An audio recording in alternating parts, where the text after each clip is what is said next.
Bismillahirrahmanirrahim. Assalamualaikum warahmatullahi wabarakatuh.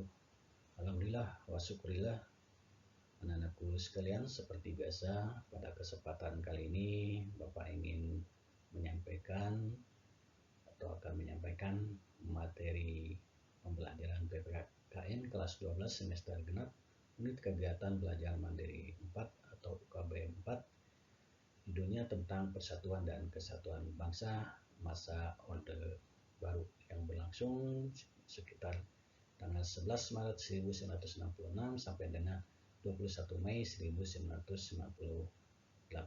Silakan kalian simak sampai dengan selesai. Nah, seperti kita ketahui, sekitar pada tahun 1966 kepemimpinan Presiden Soekarno dengan demokrasi terpimpinnya akhirnya jatuh. Jatuhnya Soekarno menandai berakhirnya masa Orde Lama dan digantikan oleh kekuatan baru yang dikenal dengan sebutan Orde Baru. Yang dipimpin pada saat itu adalah oleh Soeharto.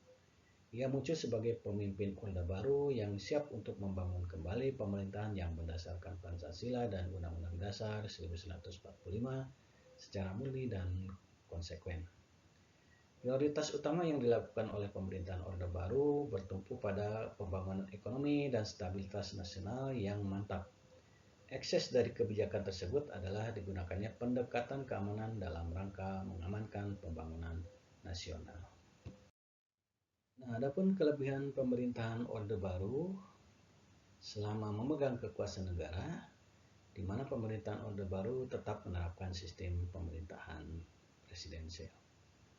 Dan kelebihannya dari sistem pemerintahan Orde Baru, satu diantaranya adalah perkembangan pendapatan per kapita masyarakat Indonesia yang pada tahun 1968 hanya $70 Amerika Serikat dan pada tahun 1996 telah mencapai lebih dari $1.000 Amerika Serikat.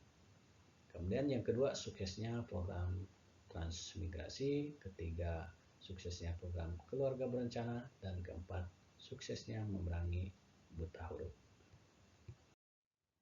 Di samping ada kelebihannya, tentunya ada kelemahan juga di dalam pemerintahan Orde Baru. Dalam perjalanan pemerintahannya, Orde Baru melakukan beberapa penyimpangan terhadap Pancasila dan Undang-Undang Dasar 1945. Misalnya, yang pertama di bidang ekonomi. Penyelenggaraan ekonomi tidak didasarkan pada pasal 33 Undang-Undang Dasar 1945. Hal ini mengakibatkan terjadinya praktik monopoli ekonomi. Pembangunan ekonomi bersifat sentralistik sehingga terjadi jurang pemisah antara pusat dan daerah.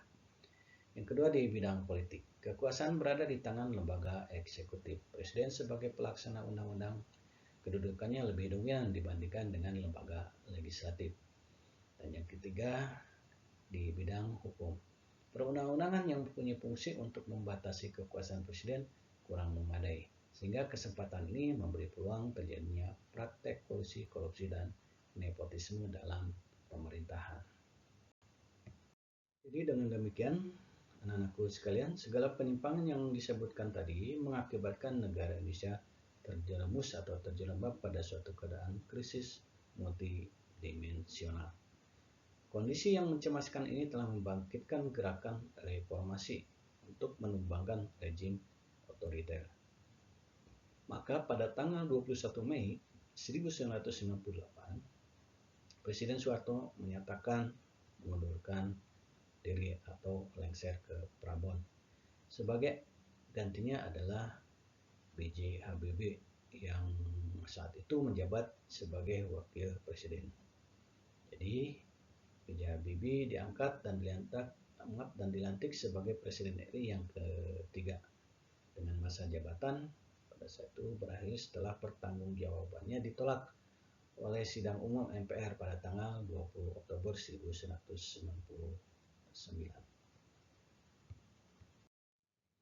Demikian tadi yang bisa Bapak sampaikan uraian singkat tentang persatuan dan kesatuan bangsa pada masa Orde Baru.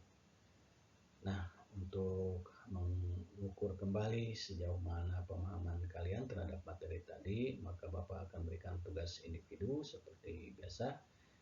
Ada dua pertanyaan. Yang pertama, pada masa pemerintahan Orde Baru ada dua prioritas utama pembangunan. Sebutkan apa saja itu. Yang kedua, jelaskan kelemahan pemerintahan Orde Baru pada bidang ekonomi, politik, dan hukum. Silakan kalian tulis dulu soalnya, kemudian jawab di buku tugas. Setelah itu kirim ke grup tugas.